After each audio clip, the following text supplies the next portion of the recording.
আল্লাহর নবী বিশ্ব নবী রাহমাতুল লিল আলামিনের একজন সাহাবী, যার নাম হলো হযরত সালাবাতুল আনসারী। নাম কি? হযরত সালাবাতুল আনসারী রাদিয়াল্লাহু তাআলা আনহু। আর আল্লাহ রাসূল সাল্লাল্লাহু আলাইহি ওয়াসাল্লাম সাঈদ ইবনে আব্দুর রহমানের সঙ্গে ভ্রাতৃত্ব সম্পর্ক স্থাপন করলেন। আল্লাহর নবী বিশ্ব নবী রাহমাতুল লিল আলামিন বললেন, হে সালাবাতুল আনসারী, সাঈদ ইবনে আব্দুর রহমানের সঙ্গে তুমি থাকবা, তোমরা দুইজন ভাই ভাই। এর কিছুদিন পরে আল্লাহর নবী বিশ্ব নবী রাহমাতুল লিল আলামিন যুদ্ধের ডাক দিলেন। সাঈদ ইবনে আব্দুর রহমানকে বললেন, ও সাঈদ ইবনে আব্দুর রহমান, তোমাকে আমার সঙ্গে যুদ্ধে যাইতে হবে। কোথায় যাইতে হবে? আমার সঙ্গে যুদ্ধে যাইতে হবে। সাঈদ ইবনে আব্দুর রহমান আনন্দে আত্মহারা। আল্লাহ রাসূল বলেছেন যুদ্ধের মধ্যে যাইবে, আনন্দ আত্মহারা হয়ে গেছেন। সাহাবায়ে কেরাম কিন্তু যুদ্ধকে ভয় পাইতেন না। সাহাবায়ে কেরাম চিন্তা করতেন, আমি যদি আমার রবের জন্য আমার জীবনটা যদি উৎসর্গ করে দিতে পারি, এর চাইতে আর কি হইতে পারে। সাঈদ ইবনে আব্দুর রহমান সে আনন্দ আত্মহারা সালাবাতুল আনসারী রাদিয়াল্লাহু তাআলা আনহুকে ডাক দিয়া বলে, হে আমার ভাই, আল্লাহ রাসূল বলেছেন আল্লাহ রাসূলের সঙ্গে আমাকে যুদ্ধের ময়দানে যাইতে হবে। হে আমার ভাই, আমি তো যুদ্ধে চলে যাইব, কিন্তু আজকে থেকে আমার দ্বন্দ্ব যা কিছু আছে সবগুলা তোমার কাছে আমি আমানত রেখে গেলাম। কি রেখে গেলাম? সবগুলা আমানত রেখে গেলাম। যতদিন পর্যন্ত যুদ্ধ থেকে না আসবো ততদিন পর্যন্ত তুমি এগুলা তুমি কি করবা? দেখশন করবা। সাঈদ ইবনে আব্দুর রহমান এবার যুদ্ধের ময়দানে চলে গেলেন। যুদ্ধের ময়দানে চলে যাওয়ার পরই এবার সালাবাতুল আনসারী রাদিয়াল্লাহু তাআলা আনহুকে শয়তানে আবার ধোঁকা দেয়। এ সালাবা, সাঈদ ইবনে আব্দুর রহমানের বিবি পরমা সুন্দরের অধিকারী, রূপে গুণে কোনো দিকে কমতি নাই। হে সালাবাতুল আনসারী, সাঈদ ইবনে আব্দুর রহমান নাই, তোমার সুবর্ণ সুযোগ রয়েছে। তুমি যদি ইচ্ছা করো, তোমার মনের বাসনা তার সঙ্গে পূর্ণ করতে পারো। সালাবাতুল আনসারী শয়তানের দুকায় পড়ে গেলেন। সালাবাতুল আনসারী যেখানেই শয়তানের প্রণোচরায় পড়ে গেলেন, দুকায় যখন পড়ে গেলেন, খারাপ উদ্দেশ্য নিয়া সাঈদ ইবনে আব্দুর রহমানের বিবির পক্ষের মধ্যে যেই মাত্র পর্দাটা সরাইছেন, কি সরাইছেন? যেই মাত্র পর্দা সরাইছেন, পর্দা সরানোর সঙ্গে সঙ্গে সাঈদ ইবনে আব্দুর রহমানের বিবি ডাক দিয়ে বলে, সালাবা, তুমি আজকে যেই উদ্দেশ্যে তুমি এখানে আসছো, ও সালাবা, তোমার উদ্দেশ্য কিন্তু ভালো না। ও সালাবা, তোমার ভাইয়ের আমানত তুমি খেয়ানত করতে পারো না। ও সালাবা, যদি তুমি তোমার ভাইয়ের আমানত যদি তুমি খেয়ানত করো, ও সালাবা, তুমি কি একবার কবরের কথা তুমি চিন্তা করো না? ও সালাবা, তুমি যদি গুনাহ যদি করে ফেলো, তোমার কবরে জাহান্নামের আগুন দাও দাও করে জ্বলবে। ও সালাবা, তুমি যদি গুনাহ করে ফেলো, মহান রবের সামনে তুমি কিভাবে দাঁড়াইবা? আল্লাহ রাব্বুল আলামিন পবিত্র কুরআনুল কারীমের মধ্যে বলেন, ওয়া আম্মা মান খাফা মাকামা রাব্বিহি ওয়া নাহান নাফসা আনিল হাওয়া ফাইন্নাল জান্নাতা হিয়াল মাওয়া। আল্লাহ রাব্বুল আলামিন বলেন, ও দুনিয়ার মানুষেরা, ওই সমস্ত বান্দা বান্দি তারা সফল যে কিনা দুনিয়ার জমিনে সমস্ত প্রকার খারাপি কাজ থেকে তার নিজের নফসকে, তার নিজের আত্মাকে পুত পবিত্র রাখলো। আমি আল্লাহ রাব্বুল আলামিন বলে দিলাম, আমি আল্লাহ বলে দিলাম, ওয়া আম্মা মান খাফা মাকামা রাব্বিহি ওয়া নাহান নাফসা আনিল হাওয়া। কিসের জন্য বিরত রাখলো? একমাত্র সে তার নিজের নফসকে সমস্ত প্রকার জিনার কাছ থেকে বিরত রাখলো, গুনার কাছ থেকে বিরত রাখলো। আমার কাঠগড়ায় দাঁড়াতে হবে, আমি আল্লাহকে ভয় পেয়ে আমার কাঠগড়ায় দাঁড়াতে হবে, সেই ভয়ে তার নফসকে সমস্ত প্রকার গুনার কাছ থেকে বিরত রাখলো। আমি আল্লাহ রাব্বুল আলামিন বলে দিলাম, ফাইন্নাল জান্নাতা হিয়াল মাওয়া। আমি আল্লাহ রাব্বুল আলামিন বলে দিলাম, ওই সমস্ত বান্দা বান্দিকে জান্নাতের মধ্যে আমি আল্লাহ প্রবেশ করাবো। চিৎকার দিয়ে বলে সুবহানাল্লাহ, আর একটু জোরে বলে সুবহানাল্লাহ। হাজিরিন, সুবহানাল্লাহ বলে লস আসেনি? সুবহানাল্লাহ বলে লস আসেনি? লস নাই, ওইদিকে যাইতে চাই না। ছোট্ট একটা হাদিস বলে ফেলি। আল্লাহর নবী, মায়ের নবী, বিশ্ব নবী রাহমাতুল লিল আলামিন তিনি বলেন, দুনিয়ার জমিনে কোনো বান্দা বান্দি যদি একবার যদি বলে সুবহানাল্লাহ, একবার যদি সুবহানাল্লাহ বলে, ওই সমস্ত বান্দা বান্দির জন্য জান্নাতের মধ্যে একটা চারা গাছ হয়ে যায়। মুহূর্তের মধ্যে চারা গাছটা বড় হয়ে যায়। চারা গাছটার ছায়া কেমন হয়? মায়ের নবী, বিশ্ব নবী রাহমাতুল লিল আলামিন তিনি বলেন, আরবের দ্রুতগ্রামী গুড়া, একটা আরবের দ্রুতগ্রামী গুড়া যদি একদিন নয়, 2 দিন নয়, 500 বছর পর্যন্ত যদি দৌড়াদৌড়ি করে, ওই ছায়া, ওই গাছের ছায়া থেকে এক কিনার থেকে অপর কিনার পর্যন্ত সে যাইতে পারবে না। সুবহানাল্লাহ।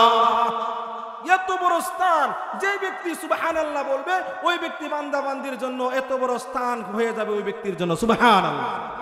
এই যে আরেকটা সারা গাছ হয়ে গেছে, সবাই বলে সুবহানাল্লাহ। সম্মানিত হাজিরিন, যেই কথা বলতেছিলাম, আল্লাহ রাব্বুল আলামিনকে ভয় পেয়ে যারা নিজের নফসকে পবিত্র রাখবে, তাদের স্থান কোথায়? কথা বলেন, তাদের স্থান কোথায়? তাদের স্থান হলো আল্লাহর তৈরি জান্নাত। সম্মানিত হাজিরিন, যেই কথা বলতেছিলাম, সাঈদ ইবনে আব্দুর রহমানের বিবি যখন এই কথা বললেন, সায়লাবাতুল আনসারী রাদিয়াল্লাহু তাআলা আনহু যখন বললেন, ও সায়লাবাতুল আনসারী, তোমার কি একবার মনের ভিতর ভয় লাগে না? আল্লাহর কথা কি স্মরণ হয় না? জাহান্নামের আগুনের কথা স্মরণ হয় না? কবরের আযাবের কথা কি স্মরণ হয় না? ও সালাবাতুল আনসারী, আল্লাহর সামনে তুমি কি জবাব দিবা? সালাবাতুল আনসারীকে যখন এই কথা বললেন, সালাবাতুল আনসারী রাদিয়াল্লাহু তাআলা আনহুর দিলের ভিতরে, কলবের ভিতরে আল্লাহর ভয় এসে যায়। কি এসে যায়? আল্লাহর ভয় এসে যায়। সালাবাতুল আনসারী রাদিয়াল্লাহু তাআলা আনহু সঙ্গে সঙ্গে সাঈদ ইবনে আব্দুর রহমান ওনার বিবির কক্ষ থেকে বাইর হয়ে গেলেন, আর হাউমাউ করে কাঁদতে লাগলেন। কি করতে লাগলেন? হাউমাউ করে কাঁদতে লাগলেন। আর আল্লাহকে বলে, আল্লাহ, গুনাহ করেছি, পাপ করেছি গো মাওলা, মাফ করে দেন। আল্লাহর কাছে মাফ চাই। এরকম ভাবে কাঁদতে কাঁদতে পাহাড়ের চূড়ায় চলে গেলেন। এইদিকে বিশ্ব নবী রাহমাতুল লিল আলামিনের যুদ্ধ শেষ হয়ে যায়। আল্লাহর নবী, মায়ার নবী, বিশ্ব নবী রাহমাতুল লিল আলামিনের সাহাবী সাঈদ ইবনে আব্দুর রহমান রাদিয়াল্লাহু তাআলা আনহু বাড়িতে যখন তাশরিফ আনলেন, এবার ওনার বিবিকে ডাক দিয়ে বললেন, ওগো আমার বিবি, আমার ভাই সায়লাবাতুল আনসারী কোথায়? বিবি ডাক দেয়া বলে, স্বামী গো, এই ঘটনা। সাঈদ ইবনে আব্দুর রহমান রাগান্বিত হইলেন না। সায়লাবাতুল আনসারী রাদিয়াল্লাহু তাআলা আনহুকে তালাশ করা শুরু করলেন। তালাশ করতে করতে সায়লাবাতুল আনসারী রাদিয়াল্লাহু তাআলা আনহুকে গিয়া দেখে ওই পাহাড়ের চূড়ায় সিজদায় পড়ে আল্লাহর দরবারে খাদে। আল্লাহকে বলে, আল্লাহ, আপনি আসমানের মালিক আল্লাহ, আপনি জমিনের মালিক আল্লাহ, আল্লাহ আপনি সুস্থতার মালিক আল্লাহ, আপনি তামাম পৃথিবী সৃষ্টি করেছেন আল্লাহ। আয় আল্লাহ, আপনার দরবার ছাড়া আর কোনো দরবার নাই। আয় আল্লাহ, আমাকে যদি আপনি মাফ না করেন, মাওলা, কার দরবারে যাব? সাঈদ ইবনে আব্দুর রহমান সায়লাবাতুল আনসারীকে ডাক দেয়া বলে, হে ভাই, মাথা উঠাও, আসো আসো আসো, মহান রবের কাছে মাফ চাও। মহান আল্লাহ রাব্বুল আলামিন তিনি গফুরুর রহিম। আল্লাহ রাব্বুল আলামিনের কাছে মাফ চাও, আল্লাহ তোমার জিন্দেগীর সমস্ত পাপগুলো মোচন করে দিবেন। চিৎকার দিয়ে বলি সুবহানাল্লাহ। সাঈদ ইবনে আব্দুর রহমান যখন এই কথা বললেন, সায়লাবাতুল আনসারী আবার মাথা ওঠাই। সায়লাবাতুল আনসারী আবার বাড়ির দিকে আসতেছে। হঠাৎ করে সে একবার চিন্তা করলো। সে বলতেছে, ও আমার ভাই, তুমি আমাকে ছেড়ে দাও, আর না হয় আমাকে নিয়ে যাও, আবু বকরের কাছে যাইবো, আমার গুনাহের বর্ণনা দিব, দেখি আমার ক্ষমা আছে কিনা, দেখি আমার ক্ষমা আছে কিনা। এবার আবু বকর রাদিয়াল্লাহু তাআলা আনহুর কাছে যাওয়া হয়। আবু বকর সিদ্দিক রাদিয়াল্লাহু তাআলা আনহুকে যখন গুনাহের কথা বললেন, আবু বকর সিদ্দিক রাদিয়াল্লাহু তাআলা আনহু ডাক দিয়ে বলে, হে সায়লাবা, তুমি আমানতের খেয়ানত করেছো। হে সায়লাবা, যাও যাও যাও, তোমার মতো নাফরমানের জায়গা আমার দরবারে নাই। তোমার মতো নাফরমানের জায়গা আমার দরবারে নাই।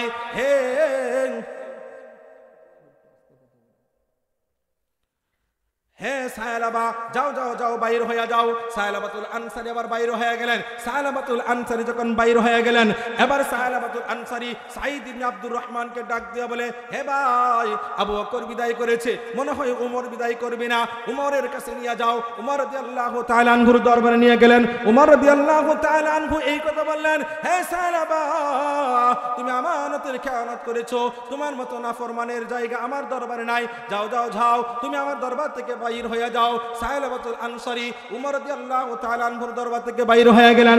এবার সায়লাবাতুল আনসারী রাদিয়াল্লাহু তাআলা আনহু ডাক দিয়ে বলে, হে আমার ভাই, আবু বকর বিদায় করেছে, উমর বিদায় করেছে, মনে হয় উসমান বিদায় করবে না, উসমানের কাছে নিয়ে চলো।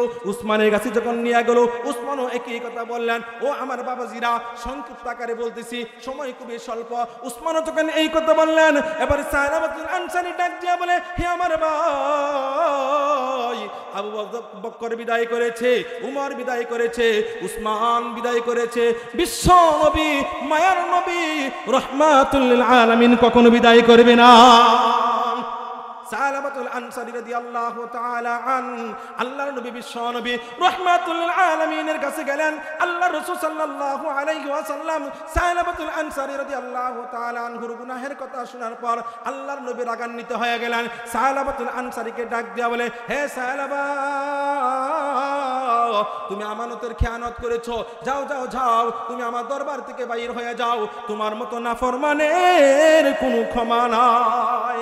সায়লাবাতুল আনসারী রাদিয়াল্লাহু তাআলা আনহু এবার কি করলেন, আল্লাহর রাসূলের দরবার থেকে বাইর হয়ে গেলেন। আল্লাহর নবী বিশ্ব নবী রাহমাতুল আলামিনের দরবার থেকে বাইর হয়ে সায়লাবাতুল আনসারী রাদিয়াল্লাহু তাআলা আনহুর সঙ্গে উনার একটা ছোট্ট মেয়ে ছিল, যার নাম ছিল হযরত কামসানা রাদিয়াল্লাহু তাআলা আনহা। কামসানা রাদিয়াল্লাহু তাআলা আনহা ডাক দিয়া বলে, ও আমার আব্বা জান, আমি ঘুরে ঘুরে দেখেছি আবু বকর বিদায় করেছে, উমর বিদায় করেছে, উসমান বিদায় করেছে, এমন কি মায়ের নবী ইমামুল মুরসালিন আহমদ মুস্তাফা মুহাম্মদ মুস্তাফা জনাবি মুহাম্মাদুর রাসূলুল্লাহ সাল্লাল্লাহু আলাইহি ওয়াসাল্লাম পর্যন্ত তোমাকে বিদায় করে দিয়েছে। ও আমার আব্বা জান, আল্লাহ শপথ করে আমি বলি, যতক্ষণ পর্যন্ত আল্লাহ খুশি না হবে, যতক্ষণ পর্যন্ত আল্লাহ রাসূল খুশি না হবে, ততক্ষণ পর্যন্ত আমি খামসানা কখনো আপনাকে আব্বা বলে ডাক দিব না। আমি খামসানা কখনো আপনাকে আব্বা বলে ডাক দিব না। এবার সায়লাবাতুল আনসারী সাঈদ ইবনে আব্দুর রহমানকে ডাক দিয়ে বলে, সাঈদ, রশ্মি ছেড়ে দে, রশ্মি ছেড়ে দে। আল্লাহর রাসূল রাগান্বিত, আল্লাহ রাগান্বিত, সমস্ত সাহাবায়ে কেরাম রাগান্বিত, আমার এই মুখ কাউকে তাকাবো না। সাঈদ ইবনে আব্দুর রহমান রশ্মি ছেড়ে দিলেন। সায়লাবাতুল আনসারী রাদিয়াল্লাহু তাআলা আনহু এবার কি করলেন, পাহাড়ের চূড়ার দিকে দৌড়াইতে লাগলেন। এবার দৌড়াইয়া পাহাড়ের চূড়ায় গিয়ে আল্লাহর ইবাদত বন্দেগী করে, আল্লাহর কাছে মাপ চায়, আল্লাহর কাছে প্রার্থনা করে। এভাবে একদিন, দুই দিন, তিন দিন চলে গেল। শুধু তাই নয়, 40 দিনের মাথায় সাঈদ ইবনে আব্দুর রহমান রাদিয়াল্লাহু তাআলা আনহুর বিবির কাছে যাওয়ার কারণে যে গুনাহ হয়েছিল, সায়লাবাতুল আনসারী রাদিয়াল্লাহু তাআলা আনহুর গুনাহ মহান আল্লাহ রাব্বুল আলামিন ক্ষমা করে দিলেন। চিৎকার দিয়ে বলে সুবহানাল্লাহ। কেমন ক্ষমা করে দিলেন? আসমান থেকে জিবরাইল আলাইহিস সালাতু ওয়াস সালাম বিশ্ব নবী রাহমাতুল লিল আলামিনের কাছে আসলেন। আল্লাহর রাসূলকে ডাক দিয়ে বলে, ওগো পয়গম্বর, আল্লাহ রাব্বুল আলামিন আপনাকে সালাম দিয়েছে, আপনি সালাম গ্রহণ করুন। আল্লাহর রাসূল সালাম গ্রহণ করলেন। আল্লাহর রাসূলকে বলে, ওগো পয়গম্বর, আল্লাহ রাব্বুল আলামিন বলেছে এই মাখলুকগুলাকে সৃষ্টি করেছে। আল্লাহর রাসূল বলেন, ও জিবরাইল ভাই, সমস্ত মাখলুক এবং আমি সহ আল্লাহ সৃষ্টি করেছে। জিবরাইল ডাক দিয়া বলে, ওগো পয়গম্বর, এই মাখলুকের রিজিক কে দেয়? আল্লাহ রাসূল বলেন, ও ভাই জিবরাইল, আমি সহ সমস্ত মাখলুকের রিজিক আল্লাহ দেয়। এবার জিবরাইল ডাক দিয়ে বলে, ইয়া রাসূলুল্লাহ, ইয়া হাবিবাল্লাহ, কোন বান্দা বান্দি যদি গুনাহ করে ফেলে, ইয়া রাসূলুল্লাহ, এই গুনাহগুলো মাফ করার অধিকার কে রাখে? আল্লাহ রাসূল এবার ডাক দিয়া বলে, ও ভাই জিবরাইল, আমি সহ সমস্ত মাখলুক যদি গুনাহ করে ফেলে, এই সমস্ত গুনাহ মাফ করার অধিকার মালিক হলেন আমার আল্লাহ। জিবরাইল ডাক দিয়া বলে, ইয়া রাসূলুল্লাহ, আল্লাহ রাব্বুল আলামিন বলে দিয়েছেন, সায়লাবাতুল আনসারী রাদিয়াল্লাহু তাআলা আনহু যেই গুনাহ করেছে, মহান আল্লাহ রাব্বুল আলামিন তার জিন্দেগীর সমস্ত পাপগুলা মোচন করে দিয়েছেন। সুবহানাল্লাহ।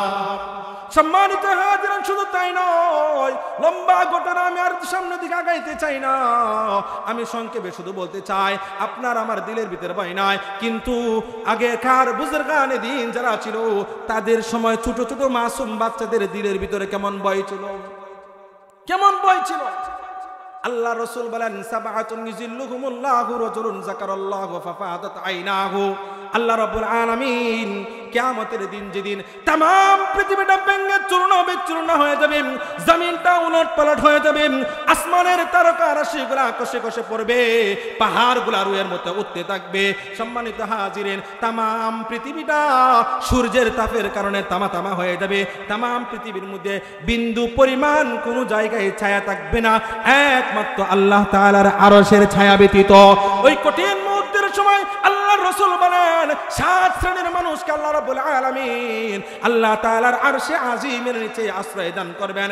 এক শ্রেণীর মানুষ হলো যে সমস্ত মানুষ দুনিয়ার জমিনে আল্লাহ রাব্বুল আলামিনের ভয়ে তার চোখ থেকে অস্ত্র প্রবাহিত করেছে। এমন অস্ত্র প্রবাহিত করা বান্দা বান্দিকে আল্লাহ রাব্বুল আলামিন আল্লাহ তাআলার আরশে আজিমের নিচে আশ্রয় দান করবেন। সুবহানাল্লাহ। সম্মানিত হাজিরিন, সংক্ষিপ্ত করে শেষ করে দিচ্ছি। আল্লাহর নবী, বিশ্ব নবী রাহমাতুল আলামিন বলেন, ও সাহাবায়ে কেরাম, তোমরা শুনে নাও, তোমরা শুনে নাও, মহান আল্লাহ রাব্বুল আলামিন যখন জান্নাতীদেরকে জান্নাতে পাঠায় দিবেন, জাহান্নামীদেরকে যখন জাহান্নামে পাঠায় দিবেন, এমন সময় জাহান্নামের মধ্যে কিছু অল্প ঈমান ছিল কিন্তু আমল করতে পারে নাই, এমন ঈমানওয়ালা বান্দা বান্দি জাহান্নামের আগুনে দাও দাও করে জ্বলতে থাকবেন। আর আমি আল্লাহকে ডাকতে থাকবেন, আমি আল্লাহকে যখন তারা ডাকতে থাকবেন, আমি আল্লাহ ফেরেশতাদেরকে ডাক দিয়ে বলবো, ও ফেরেশতারা, জাহান্নামীরা কেন কাঁদে? আল্লাহ রাব্বুল আলামিন যখন এই কথা বলবেন, ফেরেশতারা ডাক দিয়ে বলে, আল্লাহ, তারা জাহান্নামের আগুনে তাপ সহ্য করতে পারে না, আয় আল্লাহ, এই জন্য তারা কান্নাকাটি করতেছে। আল্লাহ রাব্বুল আলামিন বলবেন, ও ফেরেশতারা, যাও যাও যাও, অমুক জায়গায় চলে যাও, গিয়া দেখবা একটা পেয়ালা আছে। কি আছে? গিয়া দেখবে একটা পেয়ালা আছে, ওই পেয়ালাটা নিয়ে আসবা। ফেরেশতারা কি করবেন? এবার ওই জায়গা থেকে একটা পেয়ালা নিয়ে আসবেন। যখন পেয়ালাটা নিয়ে আসবেন, আল্লাহ রাব্বুল আলামিন এবার ফেরেশতাদেরকে ডাক দিয়া বলে, ও ফেরেশতারা, এই পেয়ালার মধ্যে, পাতিলের মধ্যে যে পানিটা রয়েছে, এই পানিটা জাহান্নামের আগুনের মধ্যে ছিটায়া দাও। জাহান্নামের আগুনের মধ্যে যখন ছিটায়া দিবেন, আল্লাহর রাসূল বলেন, আল্লাহর অর্ডার পাওয়ার পর পানিটা যখন জাহান্নামের আগুনে ছিটায়া দিবে, ছিটাইতে দেরি হবে, আল্লাহ রাব্বুল আলামিনের কুদরতি ভাবে জাহান্নামের আগুনটা মুহূর্তের মধ্যে নিভে যাবে। চিৎকার দিয়া বলি সুবহানাল্লাহ। যখন জাহান্নামের আগুনটা মুহূর্তের মধ্যে নিভে যাবে, ও মুসলমান বাবাজিরা, দিলের কান লাগায় বোঝার চেষ্টা করেন, তখন সমস্ত জাহান্নামীরা আল্লাহর কুদরতি পায়ে সিজদায় লুটে পড়বে। আল্লাহর কুদরতি পায়ে সিজদায় যখন লুটে পড়বে, আল্লাহকে ডাক দিয়ে বলবে, আল্লাহ, আয় আল্লাহ, এমন কি পানি যা জাহান্নামের আগুনে ছিটাইতে দেরি হয়েছে, জাহান্নামের আগুন নিভতে করে নাই, আয় আল্লাহ, আপনি বলেন বলেন।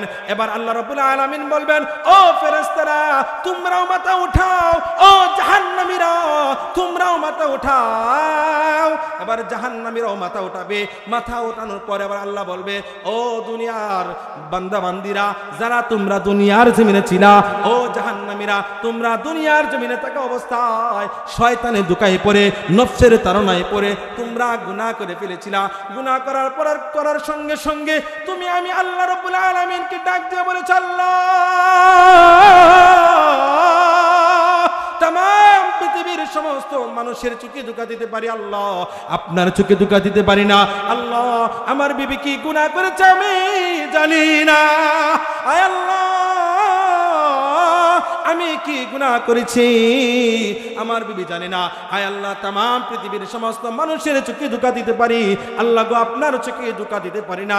এইভাবে যখন কান্নাকাটি করেছিলা, তোমার চোখ দিয়ে যখন অশ্রু প্রবাহিত হয়েছিল, তোমার চোখ দিয়ে যখন পানি পানি বাইর হয়েছিল, তুমি দেখেছো সেই পানিগুলা তোমার জামার মধ্যে লাগার কারণে, জামার সঙ্গে মিশে গিয়েছে, সেই পানিগুলা জমিনে লাগা পড়ার কারণে জমিন গ্রাস করে ফেলেছে।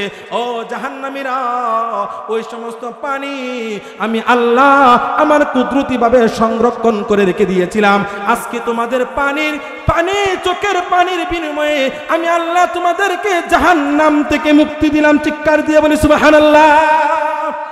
ও আমার মুসলমান বাবাজিরা, আর সামনে দিকে অগ্রসর হব না। সর্বশেষ কথা হলো, এখন থেকে দিল থেকে তওবা করব আর দৃঢ় প্রতিজ্ঞা করব, মাহফিল শেষ হওয়ার আগ পর্যন্ত মুনাজাত শেষ করে বাড়িতে যাব আর মহান রবের কাছে দিল থেকে মাপ চাইবো। কি চাইবো? মহান রবের কাছে দিল থেকে মাপ চাইবো। এই প্রতিজ্ঞা করব আর জীবনে কখনো গুনাহ করব না। কে কে হাত তুলে আল্লাহকে দেখায়? কে কে হাত তুলে আল্লাহকে দেখায়? আল্লাহ রাব্বুল আলামিন আমাদের সকলকে সমস্ত প্রকার গুনার কাছ থেকে বিরত থাকার মতো তৌফিক দান করুন। সকলে বলে আমিন। সবাই হাত নামাই। সম্মানিত হাজিরিন, আমার বড় ভাই মৌলানা শরীফুল ইসলাম ইউসুফাবাদী সাহেব দামাত বরকাতুহু মাদ্দাতুল আলিয়া বা এসে গিয়েছে। সামনে আর আলোচনা আগানো সম্ভব না, বাইরে এমনি বসায় রাখছি 5 মিনিট। এর জন্য বাইরের কাছে আন্তরিকভাবে দুঃখিত, আপনাদের কাছে মাপ।